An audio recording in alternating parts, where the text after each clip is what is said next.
Hello mga farmland, magandang hapon po sa ating lahat. Nandito po ako sa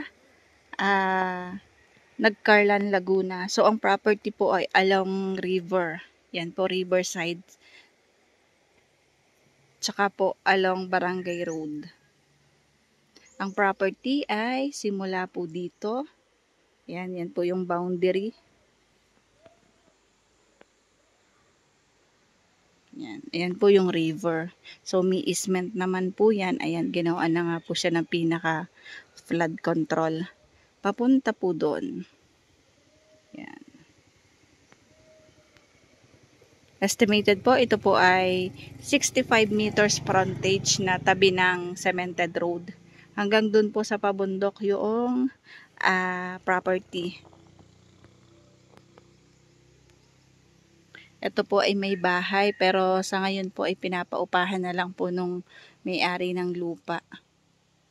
Wala na po kasing nag-aasikaso kaya po ipinagbibili na po yung property. Ito po ay may rambutan, may lansones, may niyog, may dragon fruit, may papaya, may saging. So, papasok pa po doon ang property, papunta po doon. At hanggang doon po sa pinakataas.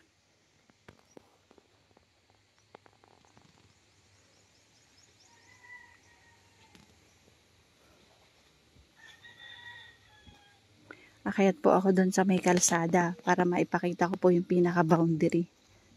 Yan po may bahay. Kaya lang wala po dyan yung may-ari.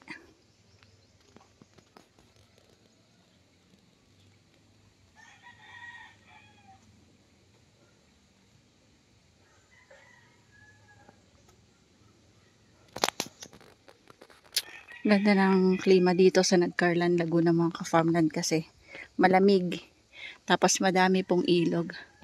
So ang property po ay mataas po sa kalsada.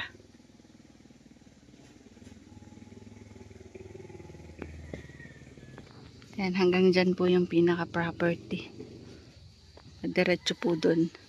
Yan po ay may mga niyog lansones po.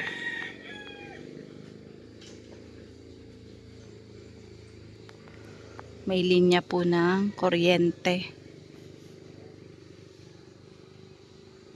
Meron din pong garahe doon. Yan po ay pinapaupahan. Yan nga lang pong isang bahay need na po ng renovation kasi yung kisame niya isira na.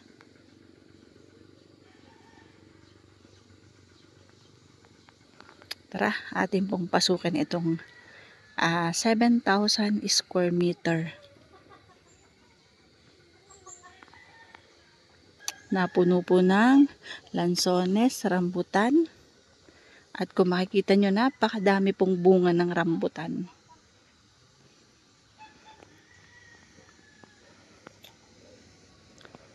Yun po, mapapansin nyo yung ilog kanina, puros cottages po. Pero tinanggalan na po ng barangay ng Bubong. So, barangay po yung nagmamanage nitong nakaraang summer.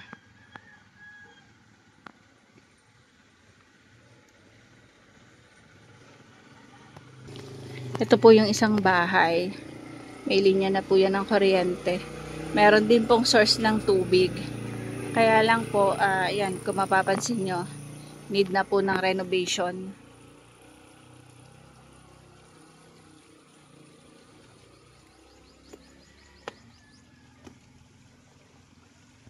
Mataas po itong property dito sa pinakakalsada.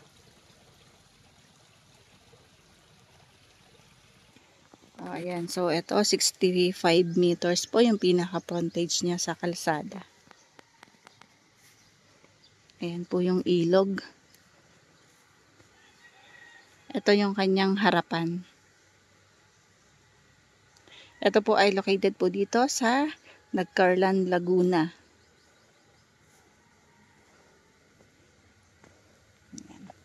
Mataas po sa kalsada itong property, kaya po ito pong harapan, meron po itong riprap. Ayan.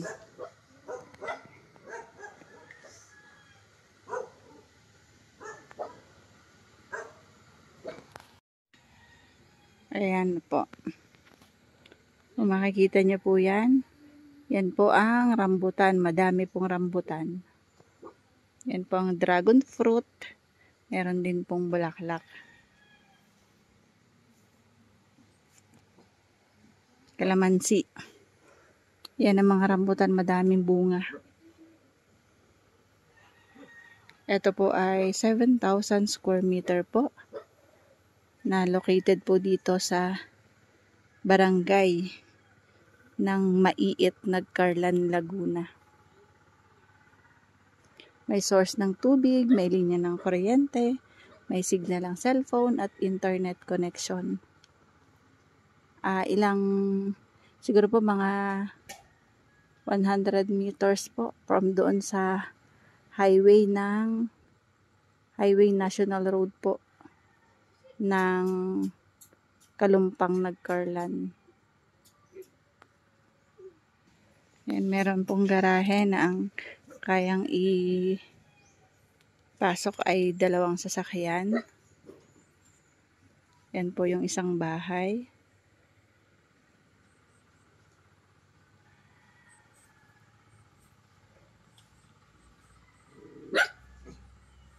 Ate, magagala lang kami ha.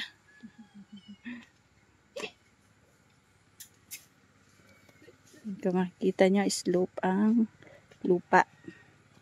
Nakadahilig.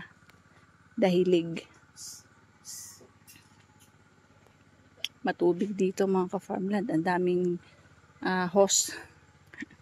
Linya ng tubig.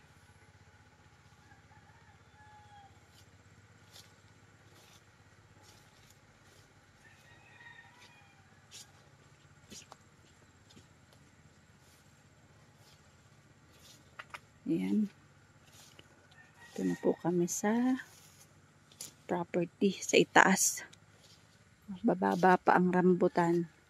Sobrang daming bunga.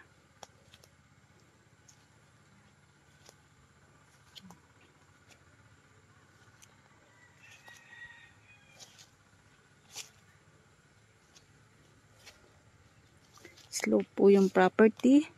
Mataas po ito sa kalsada. So, hindi binabaha. Iwas baha.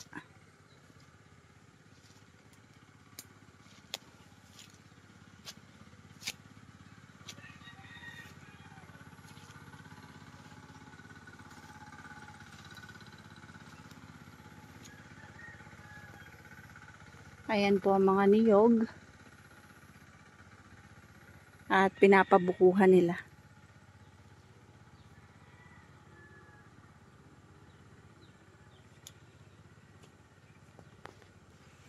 Ayan po yung kalsada, yung barangay road.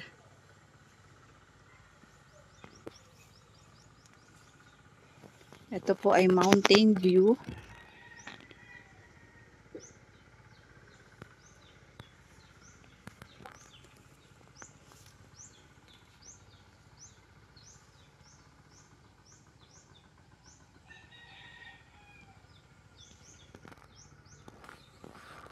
Kita po yung bundok.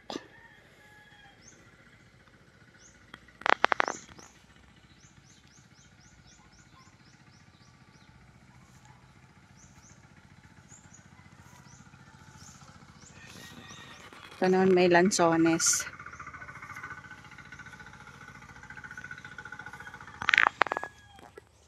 Ayan po yung lansones. Parang walang bunga ang lansones. Lapa. Yan po ang itsura niya. Hindi yan native.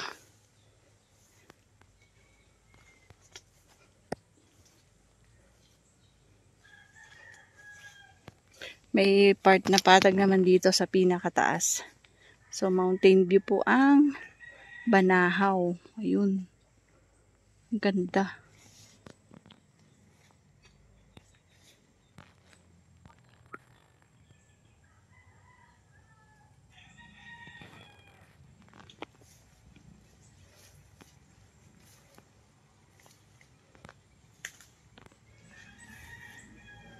Ito po ay 7,000 square meter. Located po dito sa barangay Maiit ng Nagcarlan, Laguna. May nagtatraktor po kasi kaya biglang umingay.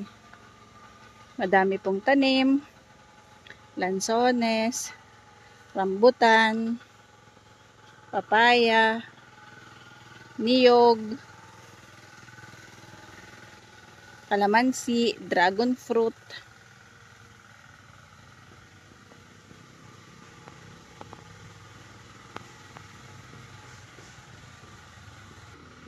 Kung makikita nyo yung bundok na yan, maulap lang kasi kaya hindi po kita. So, kita po ang Mount Banahaw dito sa location ng property. So, mountain view, tsaka river view, riverside.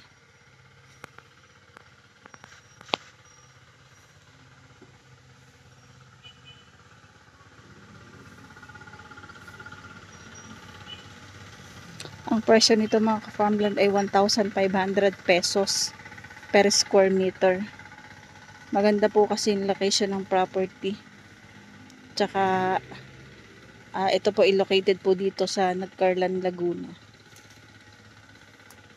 Negotiable naman po ito. Kayo na nga lang po talaga yung makikipag-usap at makikipagtawaran sa may-ari ng lupa. So hanggang doon pa yung property. Nandun po yung ilog. Diba ako doon.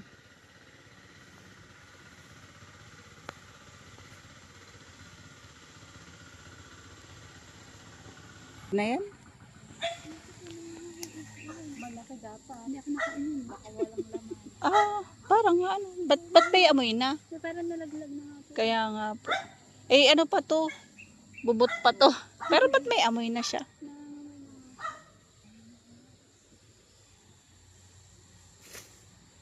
Makakapunta ba tayo ate doon? Sabay malapit. Ang dami ng bunga. Ang dami nga eh. Lalo, baka yan na yung malalaki pang variety ng Lalaki pa yan. Lalaki pa. may tubig. May tubig doon. Si ate nga ang paunahin natin para nakabota. Humanap siya ng hindi ko nadala yung aking bota eh. Ang dami nakukuhan lang sa unis lagi dito. Kaya nga. Daan-daang kahon. Oo. Oo, saka rambutan. Ayan mga ka-farmland. Ito po ay madami pong na-harvest na lansones at rambutan. Base po dito sa nangungupahan dito. Ito po daan-daang kahon ang na-harvest dito sa property. Siguro nga po kasi kung makikita nyo po ang dami pong tanim na lansones at rambutan. Ayan po yung durian.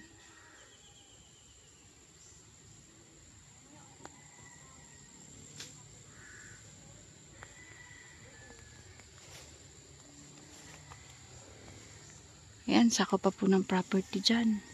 Kaya papunta pa po kami doon. Ipapakita ko lang po sa inyo yung riverside. So, ayan. Ito po. Andyan po yung ilog o yung river. Ayan.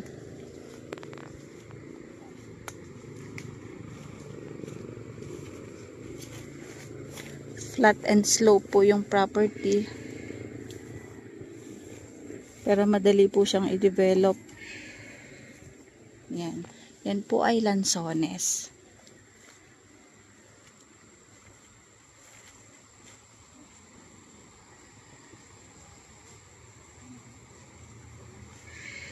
Ayan po yung ilog. Di lang po namin kasi kita. Masyado. Ang kagandahan mga ka-farmland, meron din po siyang bamboo tree. So kung magagawa ka po ng kubo or pahingahan, no need ka nang bumili ng kawayan. Ayan po, oh, may kawayan na din dito sa loob ng property.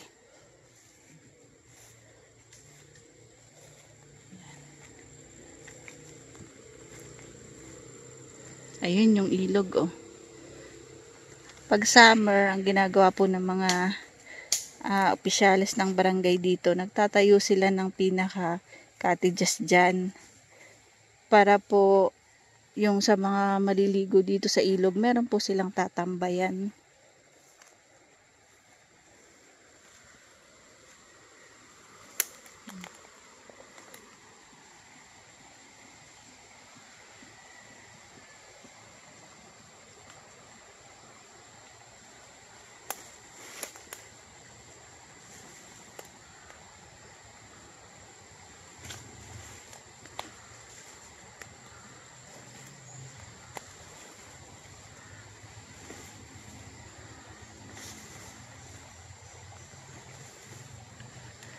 Ayan. So, yan yung ilog mga ka-farmland dito sa side ng property.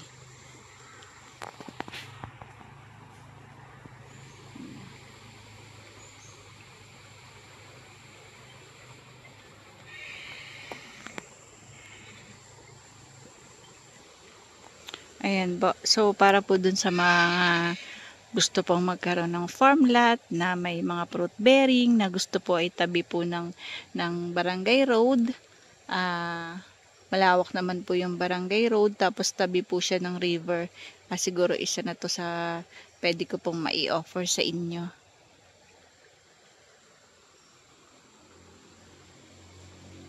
Yan po, ang lakas po ng agos ng tubig. So, yan po ay side ng property.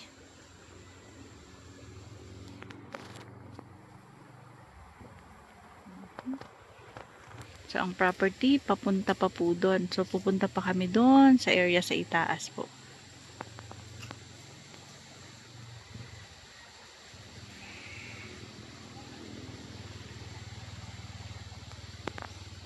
Dito po sa Nagcarlan, ito po yung sikat po na merong underground cemetery at saka po yung sinauna ding simbahan.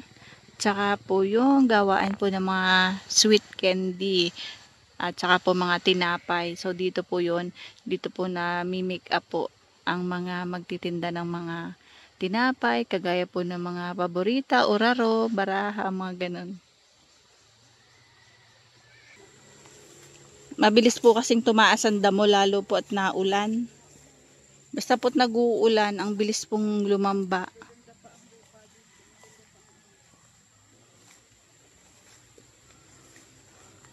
So, kami po ay papunta po dito sa may dulo ng property. So, dito sa part po na ito po yung patag. Pero mataas pa rin po ito sa kalsada. Nakataas po talaga yung property sa kalsada. Yan, dito po ay part po ng mga lansones. Sa gilid niya mga rambutan, may nara, at may pong ibang punong kahoy.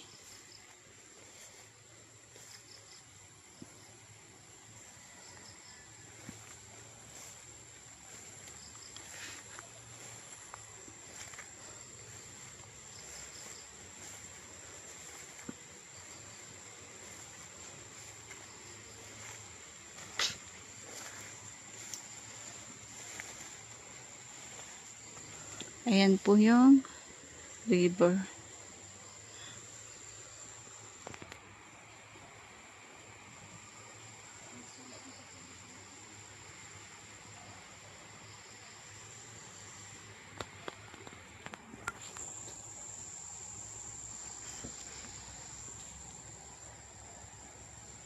Hanggang saan pa po yung lupa?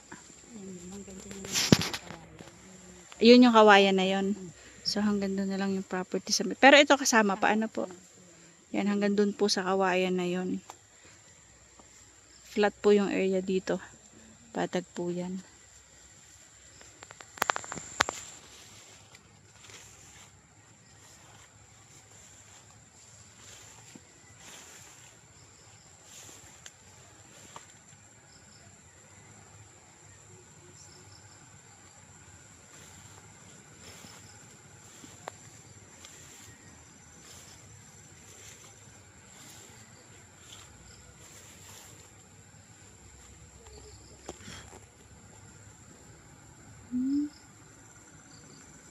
Ayan, ito mga ka-farmland po ay property located po dito sa Barangay Maiit, Nagcarlan, Laguna. Ang layo po nito sa pinaka national road ay mga estimated po 100 to 200 meters lang po. O nga, 100 to 200 meters papunta dito sa property. And then, ang pinaka frontage naman po nito, 65 meters frontage. Ang pinaka front naman po nito sa river, estimated po aabot po ng may 100 din po ito. Estimated lang po yun mga ka-farmland. So, ang tanim po nito na niyog, siguro po ito po ay may mga 60 puno ng nyog. Ang rambutan ng lansones po, more or less po, aabot po ng 100 to 150 po puno. So, meron din po itong saging, may durian, meron din pong dragon fruit.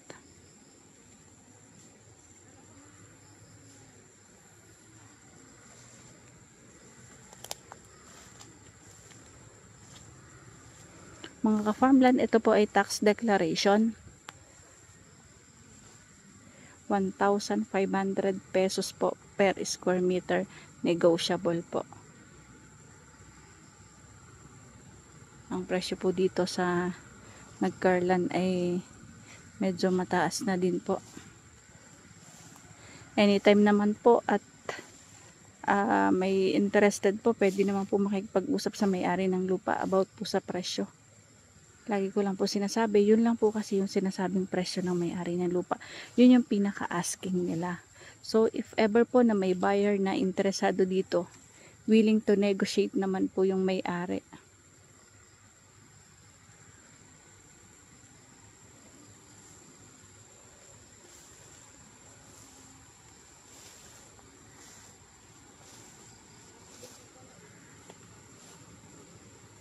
Parang may sapa. Ano ate? May sapa sa gitna, ano?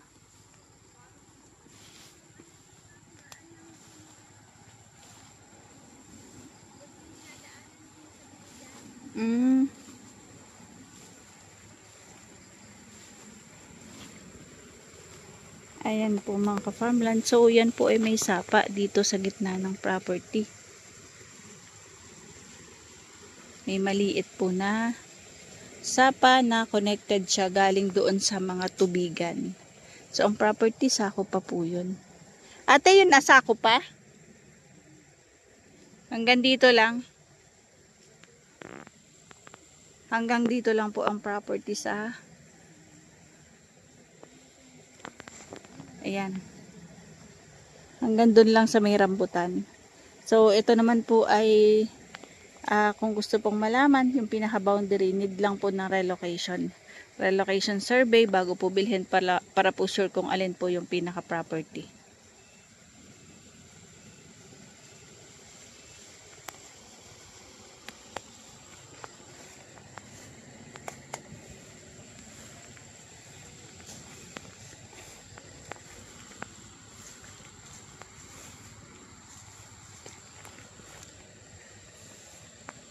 Ayan.